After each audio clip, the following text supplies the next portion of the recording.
사학자 최남선에서 현대 미술의 거장 백남준까지 시대를 대표하는 수많은 학자와 예술가들이 우리 고대사의 원천, 판타지의 보고로 찬양하고 있는 위대한 문화유산. 맞습니다. 삼국유사를 설명하는 얘기인데요. 삼국유사 안에는 이 책을 문화 콘텐츠의 보고로 만든 빛나는 주연들이 많습니다. 고대의 왕들도 빼놓을 수 없죠. 신라 제22대 지철로 왕도 그 가운데 한 사람인데요. 삼국유사엔 지철로 왕이 이 임무를 시켜 지금의 울릉도를 정복하게 했다는 이야기가 실려 있습니다. 이때 이 인물은 나무로 만든 사자로 오랑캐를 위협했다는데요. 여기서 문제입니다. 나무 사자로 오랑캐를 위협해 울릉도를 신라의 영토에 편입시킨 신라 지철로 왕 시기의 인물은 누굴까요? 영상을 통해서 만나보도록 하겠습니다. 앞서 들려드렸던 이야기는 삼국유사 제1권에 나오는 내용인데요. 나무사자로 오랑캐를 위협해서 울릉도를 지켜낸 지철로왕 시기의 인물은 맞습니다. 정답은 박이종 또는 이사부까지 맞는 걸로 하겠습니다. 네. 삼국유사가 천년의 세월을 넘어서 오늘날까지 사랑받는 이유 가운데 하나는 다양한 문학 장르를 품고 있기 때문입니다. 우리 소설의 흐름을 볼 수 있는 설화부터 고대 백성들이 즐겨 부른 민요까지 주옥 같은 작품들이 삼국유사의 가치를 높여주고 있는데요. 그 가운데 신라의 승려 충담사가 화랑 기파랑을 기리면서 지은 향가 찬 기파랑가가 있습니다. 그렇다면 문제 드리겠습니다.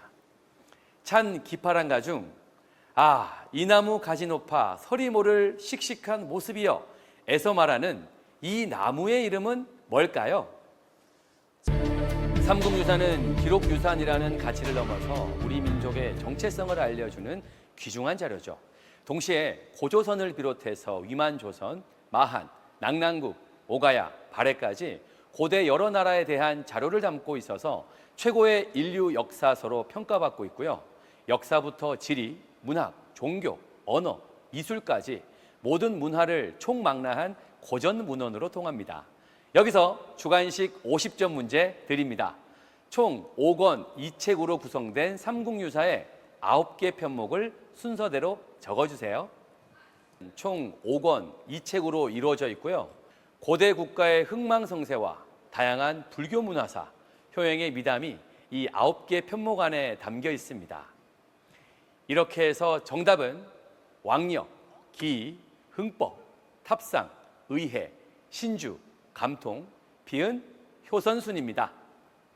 쑥과 마늘을 먹으며 버틴 끝에 인간이 된 웅녀, 아내를 탐한 역신을 노래로 쫓아낸 처용, 그리고 원효대사를 사랑한 묘석공주. 우리에게 익숙한 이 이야기들의 출처는 모두 삼국유사입니다. 삼국유사는 위대한 설화집이기도 한데요.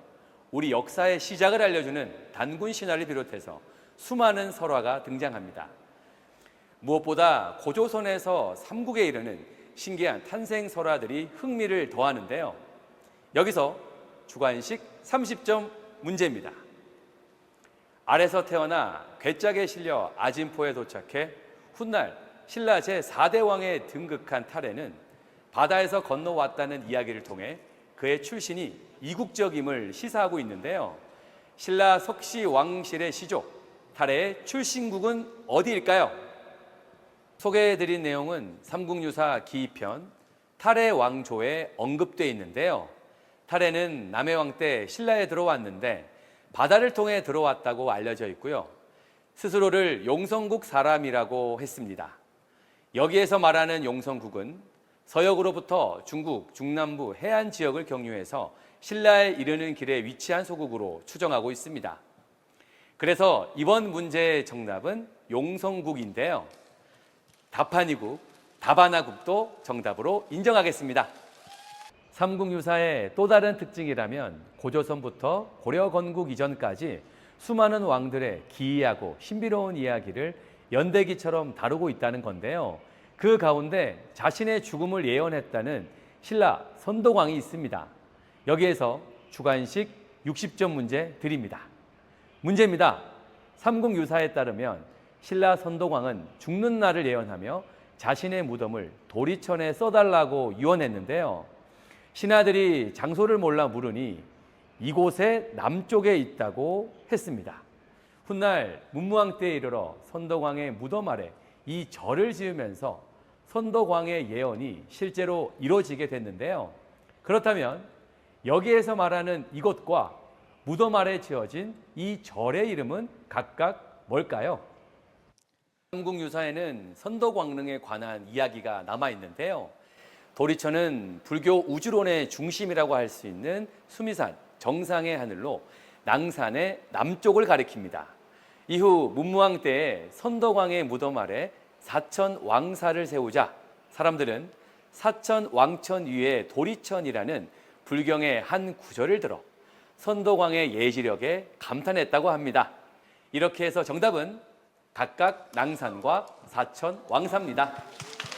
삼국유사는 최초의 단군 관련 기록물이라는 점에서도 그 가치를 높이 인정받고 있습니다. 단군 신화는 고조선 건국의 기원을 설명하면서 민족의 자긍심과 정체성을 강조하고 있는데요. 여기에서 객관식 20점 문제입니다. 다음 삼국유사 기이편에 기록된 단군 신화 내용 가운데 사실과 일치하지 않는 부분은 몇 번일까요? 1번, 환웅이 무리 3천을 거느리고 태백산 꼭대기에 있는 신단수 아래로 내려왔다. 네, 여기 지금 버저를 2번, 먼저 눌렀는데요. 바람과 비와 곡식을 주관하는 풍백, 우사, 도천을 거느리고 왔다.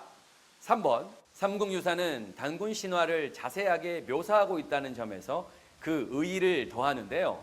기이편에 따르면 환웅은 3천 무리를 이끌고 신단수 아래로 내려와 풍백, 우사, 운사 등 자연현상을 주관하는 신하를 데리고 왔다고 전해집니다.